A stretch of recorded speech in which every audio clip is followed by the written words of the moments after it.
Sir, since we are on the topic of governance, let me respond to the points made by Mr. Leong Man Wai, but he's not here today, but Ms. Hazel Pua is here, and also Mr. Leon Perera on Tuesday.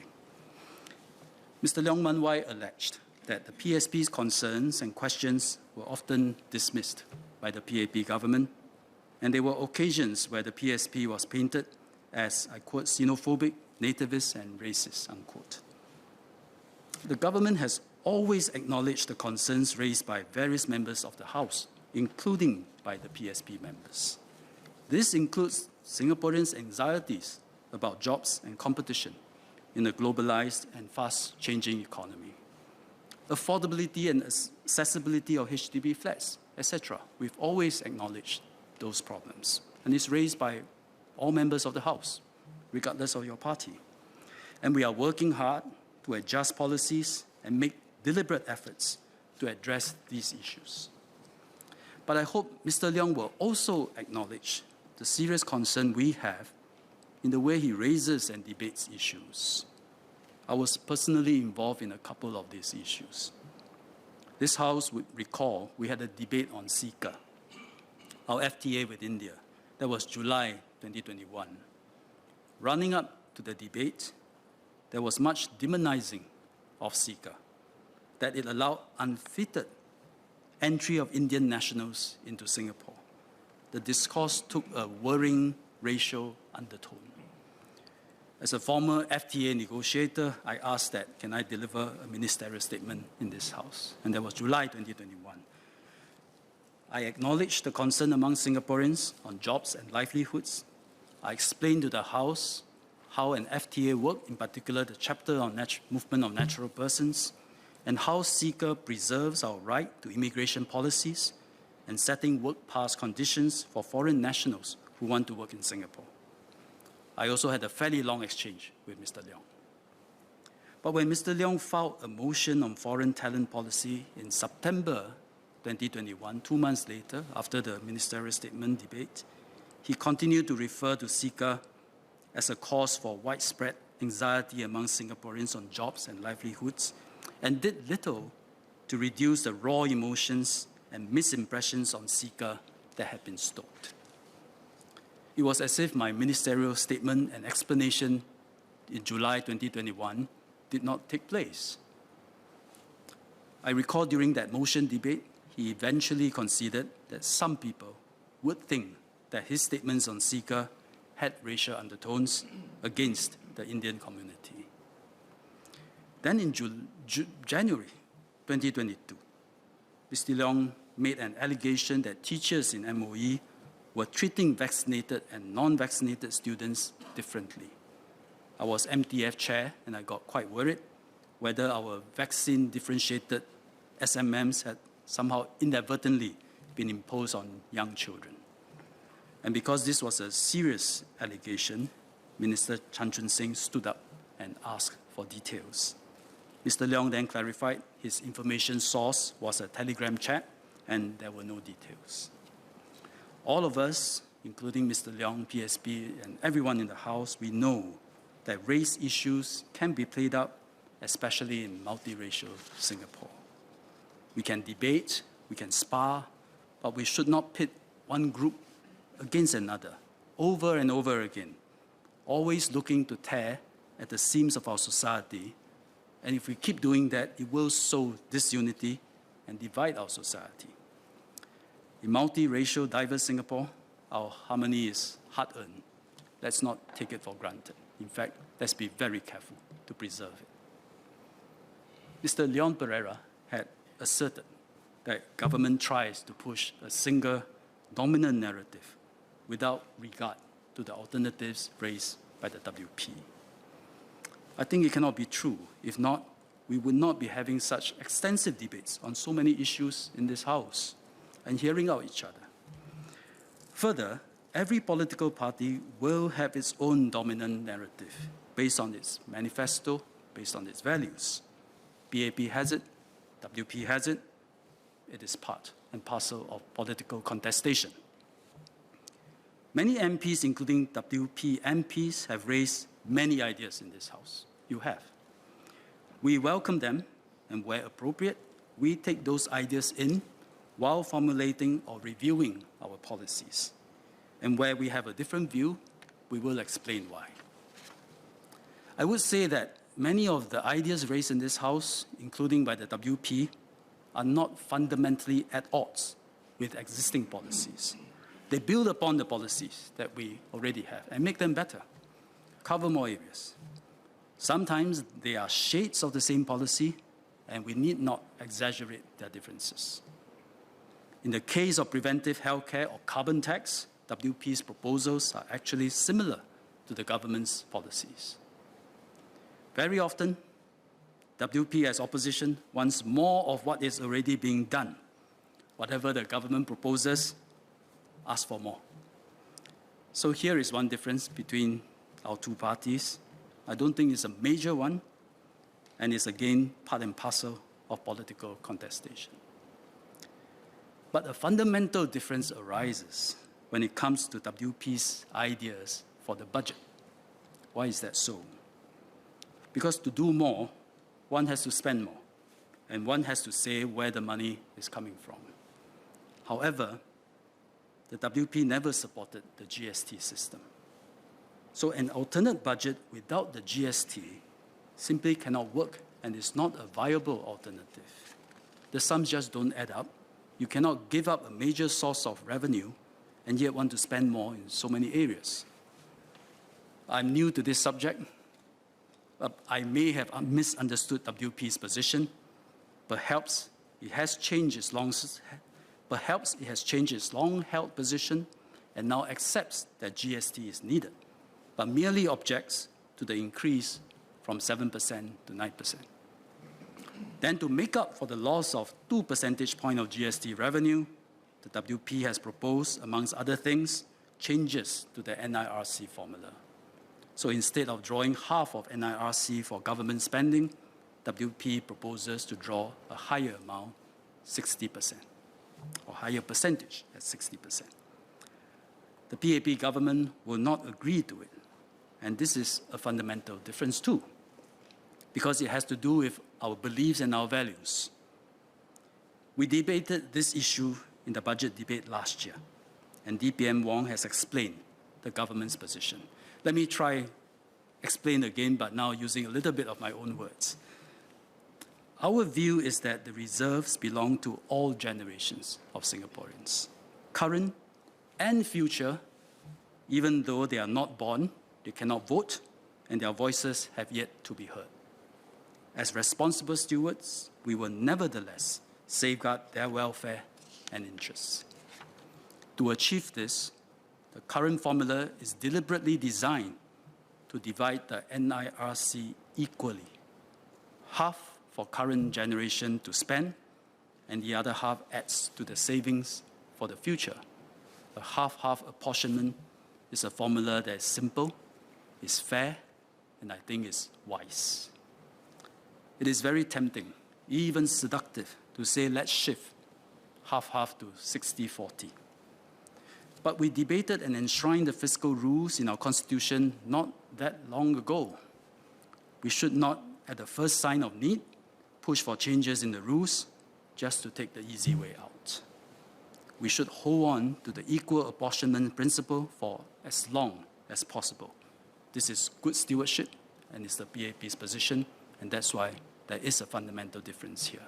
I just wanted to thank the Minister for his responses to my speech, and I just have 2 points of clarification. One is I think the Minister did refer to the fact that we have different views on the NIR ceiling, so I'd just like to ask the Minister if he would acknowledge or agree that that is a philosophic difference, but it's not a difference that we have not explained. You know, we have, when we put out our proposals, talked about where the financing is going to come from. I think Professor James Lim and other WP MPs have explained, have put forward proposals for financing the different ideas that we put across, and the Minister referred to one of them, which is raising the NIR ceiling. So would you acknowledge that that has been done as opposed to not being done? And would you also acknowledge, I think in the same vein as some of the things that he said, that we do put forward concrete ideas, and the PAP may disagree with some of those ideas, and we can debate them and agree, disagree, but they are alternatives, and I mentioned some of those alternatives that we have put forward in the past in my speech. So that's the first one. And the second one is really on the point about future generations. I would like to ask the Minister if you would agree that it is a balancing exercise, because if conditions become too difficult, if livability becomes damaged too much for the current generation, that would affect our fertility, and there may be fewer people in the future generations to enjoy the benefits that the reserves and other things are meant to provide. So would the Minister acknowledge that there's also some balancing that needs to be done on that front? Thank you.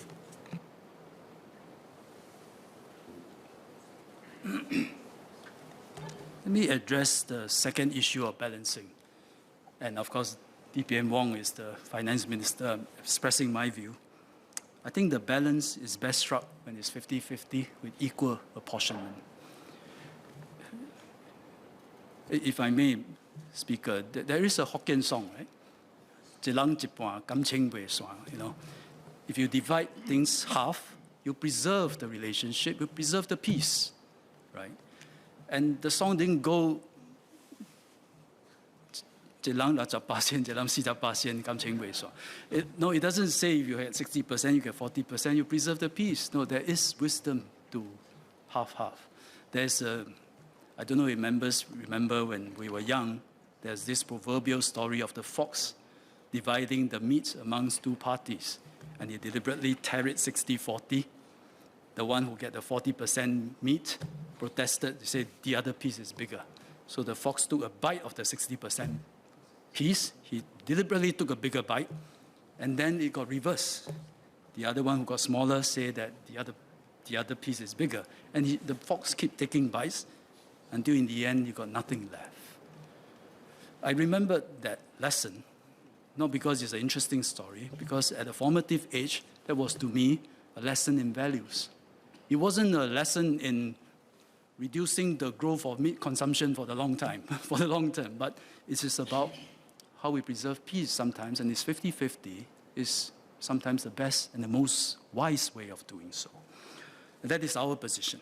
It's a matter of values, principles. Future generations that's not born, we should honor half-half. And it's in our constitution now, we don't want to change it too easily. On Mr. Leon's first point, as I said in my speech, yes, there have been many ideas raised by the WP as well as other members. But on GST and the budget, I still don't know, and this could be due to my ignorance because I'm not in finance, I still don't know if the WP support the GST system. And in your alternate budget, whether you are contemplating not having the GST system. But because I do recall, WP has always been against the GST system. And if that is the case, I would say it does not make sense. It's not a viable alternative, nor serious alternative, because without that source of revenue, it's not possible to do more. But if your position is you accept the GST system, but stay at 7%, not go to 9%, then I think I may have a different view, and I'll explain.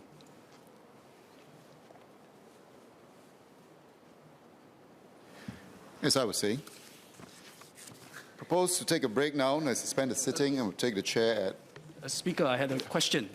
No question. I wonder if the honourable member would like to clarify. All right. Mr. Perera. Yes, I thank the Minister for the question. So our position as explained in the debates relating to the GST. Mr. Speaker, I'm sorry to interrupt, but may I offer some advice to Mr. Perera that perhaps he might like to speak a little bit louder so that the microphones could pick him up for the benefit of all. Thank you. Yes, I have a very soft voice. Get that from my father. My response to the question is you go back to the debates in this House that we have had about the GST hike from 7% to 9% and the positions we laid out.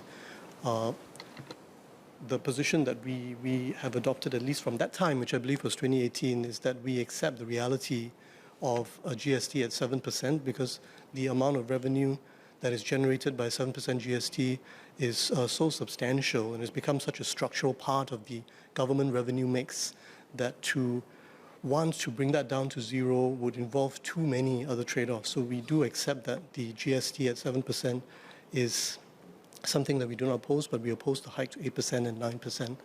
And that was the position that we have conveyed and debated in this House from those debates from 2018. I was there as well until the current time. But I think some of our members may also expand on this subsequently. Thank you for that clarification. So what is the difference is the 2 percentage point in GST and how you make up for it. And your proposal, amongst other things, is to shift the NIRC, which, as we explained, I think we have a fundamental disagreement on that.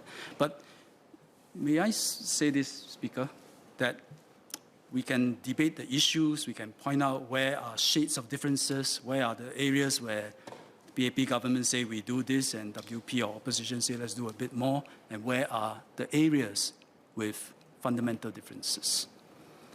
In the end, for this whole system to work, for this House to be a constructive chamber for debate, for us to serve the people well, we have also to decide between us, we have to uphold good politics. What is it that the people really want? What is it that Singaporeans really want? From the ruling party point of view, we say Singapore is a vulnerable, small place. We will have significant challenges. We need strong, competent government, clean integrity with integrity, and able to deliver the goods. And we will have checks and balances, but we need the agility and the strength in order to serve Singapore well. For the opposition in WP, you tell the people, you need a checker against the ruling party. You need a co-driver. Yeah. Somebody need to have checks. There should be checks and balance. What is the best thing for people, for Singaporeans? I say the answer to many Singaporeans is probably both. It's probably both. They want a strong, competent government, but they also believe that power cannot be absolute. There should be checks and balances. And so it is our duty, if we want to serve the people well, to make sure we have good politics between us. What does that mean? For, if I may just offer my view, for the ruling party, it means able to recruit good people, strong integrity, strong government, competent with integrity. In particular, we need to be able to listen to people more, empathize, understand pain points, and able to address them. And where we have to implement policies that are not so popular, that even cause a bit of pain, but for the long-term good of their people, we need to explain sincerely, honestly, why we need to do this. So all this are what, and to also put in place institution system, checks and balance within ourselves, I think is a virtue, is part and parcel of institution building. Then, for the opposition, the main thing you need to do, I think, is to present alternatives so that people have a basis of decision, have a basis to compare. And in doing so, first, got to do homework, put forward proposals that are credible. There's so much data out there, there should be no excuses, there's not enough data. In any case, if you need specific data, you can always submit a written question to ask for specific data. And when there are sensitive issues, like 377A, take a stand and not hedge, because it's important. Take a clear stand so that the people have a measure of what the party truly stands for. Third, when it comes to alternate proposals, take principled, consistent approach, have consistent considerations. It can't be 2015 you propose zero population growth for foreigners, and then now, when there's not enough workers, now what? It cannot be 2019 housing paper say cut back and don't build too many houses, but now when we are short, you say there's some context, the contexts are different. So you need consistency in your considerations and your policy proposal. And finally, because all opposition always ask the government to do more, you also need to explain how benefits are to be paid. And then applying to all parties, all political parties, We need to ensure our leaders and our representatives carry ourselves out well so that people know that we are people of integrity and honesty, that we have a heart for the people. We are doing this for the people.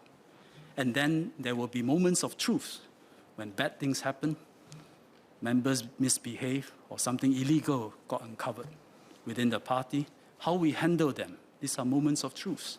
It gives people a deep evaluation of what is the core of this political party.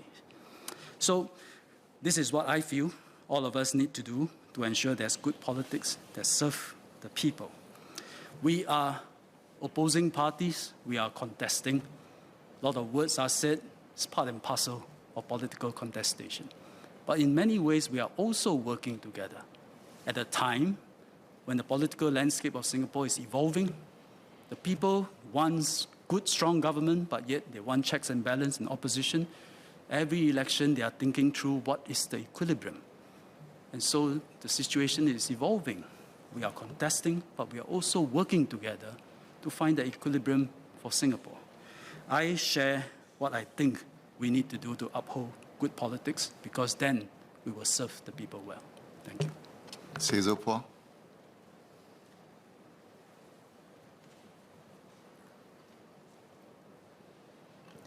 Thank you, Mr. Speaker. I'll just respond on one point that Minister Ong raised earlier and leave my colleague, Mr. Leong, to give a fuller response when he's back in Parliament.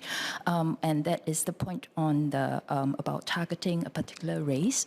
I just want to clarify that we are not targeting any particular case.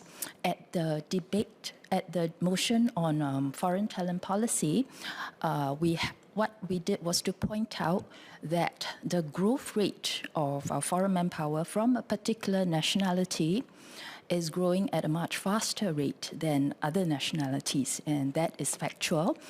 And so today we have the compass, which includes nationality as one of the criteria. So I think that is recognition that this is a valid concern. So I just want to specify that this is never a matter of race. Mr. Ong. Thank you for that clarification. We have always acknowledged the angst and the anxiety of Singaporeans on many issues. But we'll see. Let's see how the debate moves on from henceforth. I just want to remind Mr. Leong and also Ms. Hazel Phua how we raise issues matter a great deal. Many of us MPs, we tend to the ground in our constituencies. There are often neighbourly disputes, sometimes disputes between two units with occupants of different ethnicity. So you can have noise, you can have flower pots in my corridor. You can approach it as the problem based on what the problem is. Okay, find a way to remove the flower pot. Or you can approach it with a certain racial undertone. Then you are creating same problem, different ways of approaching, different ways of describing it. The latter can create sworn enemies out of neighbors. So have a care. In Chinese, the saying, 人言可畏. Words can be very scary. So be careful what we say. We need to preserve the harmony that is so hard-fought and hard-earned. Thank you. Mr. Perera. Thank you, Mr. Speaker. Just very briefly to respond to the Minister. So I thank the Minister for acknowledging that, and I fully agree, and I think all of us would agree that at the end of the day, while we may have philosophic differences in the means to achieve the end, we all share the same goal in the end of a stronger Singapore, a better country for all, for future generations. So I thank the Minister for acknowledging that. I just want to make a few points very quickly in response. One is that he talked about the role of the opposition as offering alternative ideas. A few of us spoke about alternative ideas just in the course of this debate and also previous debates. I want to point out that we have offered differentiated policy proposals. In some cases, the government has moved closer to the proposals we've made in the past, in some cases not. But I think that it is clear that we have offered differentiated alternative policies, and I cited a number of examples in my speech. A second point is then on financing. So now that I've clarified that we're talking about assuming that we have 7% GST in the revenue mix, but opposing an increase to 9%, I would point out again that the financing proposals we have put forward in the past, which would generate approximately $3.5 billion in incremental revenue, would address that GST shortfall. It's not that we have not explained it. It's not that we have hidden the trade-offs. It's not that we have no explanation for how to finance that gap. We have explained it multiple times in the past. And the last point I make is on reference to the housing paper that the WP put up in 2019. We did not actually propose a cutback in BTO supply or halting BTO supply. The proposal that we put forward was that BTO supply and construction should continue, but should taper down when flats start to hit year 70, because we had a very specific proposal about what can be done when flats hit year 70, and that's going to happen only in, I think, about 12 years' time. So it was not a call for an immediate cut or any kind of cut in BTO construction at the time. I think I've explained this multiple times, but I just thought that clearly I need to just explain it one last time. Thank you.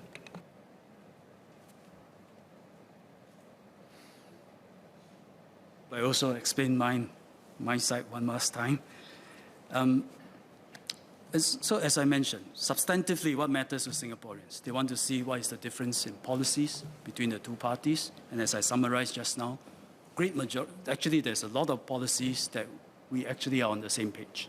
I mentioned carbon tax, I mentioned preventive care, and there are others which are really shades of the same policies. But as opposition, you always ask government to do a bit more. It's your job and it's our job to think about it. A bit what was discussed just now on worker safety. Totally, MOM is on top of this, but there are additional suggestions. MOM will think about it. But I think what matters most to Singaporeans in deciding between the parties are the fundamental differences. And here, I think there is one when it comes to NIRC, because values, belief systems are involved. But I talk about healthcare, that we got primary care, above that we got secondary and tertiary care, below that we got community care. I think just debating policy differences is just primary care, You want a full-fledged, good political system that serves people, we got to go beyond that. You got to go to the ruling party, doing what it requires, listening to people, explaining things well, including difficult policies, keeping itself clean, honest, always think of the long term, correct mistakes if it commits mistakes, and constantly refresh itself.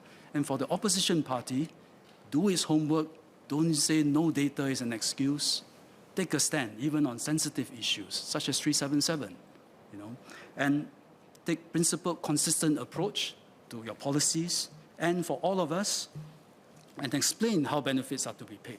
And for all of us, carry ourselves well, ensure we are parties of integrity, honesty, and if anything goes wrong, handle it well so that the people know where we stand.